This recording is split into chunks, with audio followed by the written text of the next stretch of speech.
వందనాలండి. ఈరోజు అక్టోబర్ 8 పక్షవాయువు గలవాన్ని యేసు ప్రభు బాగు చేయటం గురించి జ్ఞాపకం చేసుకుందాం. మార్కు 2:11-12 వరకు. పక్షవాయువు గలవాన్ని చూసి, నువ్వు లేచి నీ పరిపెత్తుకుని ఇంటికి పొమ్మని నీతో చెప్పుచున్నాను అన్నాను. తక్షణమే వాడు లేచి పరిపెత్తుకొని వారందరి ఎదుట నడిచిపోయాను. కొత్త నిబంధన అంతటిలో ఇది అందరికీ బాగా తెలిసిన కథ. ఈ సంఘటనలో అద్భుతమైన విశ్వాసం కనపడుతుంది, భయంకరమైన అవిశ్వాసం కనపడుతుంది. పక్షవాయువు గల వాని స్నేహితులు ప్రభు పట్ల విశ్వాసం చూపారు. అక్కడే ఉన్న మతాధికారులు ఆయన తప్పులు పడుతూ అవిశ్వాసం ప్రకటించారు. యేసుప్రభు కపెర్నహూం అనే పట్టణంలో ఉండగా గొప్ప జనాంగము ఆయన మాటలు వినాలని, ఆయన చేసే అద్భుతాలు చూడాలని ఆశపడి ఆకర్షితులయ్యారు. ఆయన ఉన్న ఇల్లు నిండిపోయినందున పక్షవాయువు గలవాన్ని పడకతో సహా మోసుకొస్తున్న అతని స్నేహితులకు లోపలికి వెళ్లేందుకు వీలు కాలేదు. అయితే వారి విశ్వాసంలో పక్కకు తొలగకుండా ఇంటి పైకి వెళ్లి పైకప్పు కొంతమేరకు తొలగించి తమ స్నేహితుడిని ప్రభు ఎదుట చాపతో సహా దించారు. వారి విశ్వాసం యేసయ్యను గురించి వినుటతో ఆగిపోలేదు, దాన్ని కార్యాచరణలో పెట్టారు. ఒక మార్గం యోచించి దాని ప్రకారం చేశారు.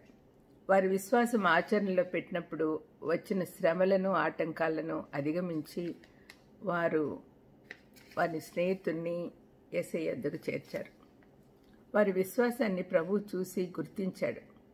అయితే ప్రభు ఆ రోగి యొక్క ప్రాముఖ్యమైన అవసరతను గుర్తించాడు కాబట్టి నీ పాపాలు క్షమించబడి ఉన్నాయి అని అతనితో చెప్పాడు. శారీరక అవసరాల కంటే అత్యంత అవసరమైన ఆత్మీయ అవసరాన్ని ఆయన చూశాడు. రక్షకుని ప్రథమ ఉద్దేశము శారీరక స్వస్థత కాదు కానీ పాపక్షమాపణిచ్చుటయే. ఆయన గమ్యం ఎప్పుడూ నిత్య జీవానికి అవసరమైన ఆత్మీయతను పెంపొందించుటే. అక్కడున్న మతాధికారులు ఆయన మాటల ద్వారా దేవదూషణ చేస్తున్నాడని ఆక్షేపించారు. ఎందుకంటే దేవుడు ఒక్కడే తప్ప పాపమును క్షమించగల వారెవరూ లేరని వారి భావన. యేసయ్య ఈ విషయమే వారికి తెలియజేయాలనుకున్నాడు. వారి ఎదుట నిలబడ్డ తానే దేవుడననియు, త్రిత్వంలోని రెండవ వ్యక్తి అయిన కుమారుడైన దేవుడు తానే అని తెలపాలనుకున్నాడు.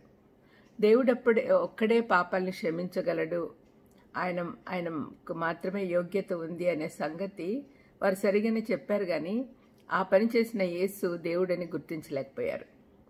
తన మాటలను రుజువు చేయుటకు అన్నట్లుగా ఆయన పక్షవాయువు గలవానితో నీ పరిపెత్తుకొని ఇంటికి పొమ్మని చెప్పాడు. ఆ రోగి ఆ విధంగా చేయగలిగాడు. ఎవరి సాయం లేకుండా ఇంటికి వెళ్ళిపోయాడు. ఫలితంగా దేవుడు మహిమపరచబడ్డాడు. అనేక మందికి ఆయనపై గౌరవం పెరిగింది. ఇటువంటి కార్యం ఎప్పుడు చూడలేదని చెప్పుకున్నారు. దేవుని గొప్ప కార్యములు చూస్తే తప్పక మనం దేవుణ్ణి స్తుతించి మహిమపరచాలి. పక్షవాయువు గలవాని స్నేహితులు వాళ్ళను కూడా మనం మెచ్చుకోవాలి. శ్రమలను అధిగమించి ప్రభు దగ్గరికి తెచ్చినట్లు మనం కూడా మన స్నేహితులందరినీ దేవుని దగ్గరికి తీసుకురావాలి. ఎందుకంటే వాళ్ళకి పాపం అనే రోగంలో అందరు కూడా మగ్గిపోతున్నాం. మనము రక్షింపబడితే చాలు అనుకోకుండా అందరినీ రక్షణలోకి తేవాలి. ప్రార్థన చేసుకుందాం. దయామేడ యేసునైనా, పక్షవాయువు గలవాన్ని శారీరక స్వస్థతతో పాటు ఆత్మీయ స్వస్థత కూడా ఇచ్చారు నాయన. మేము కూడా అటువంటి సంపూర్ణ స్వస్థత పొంది ఇతరులను కూడా మీ దగ్గరికి తీసుకొచ్చే భాగ్యం దయచేయమని యేసుక్రీస్తు నామమున వేడుకొంచున్నాను తండ్రి.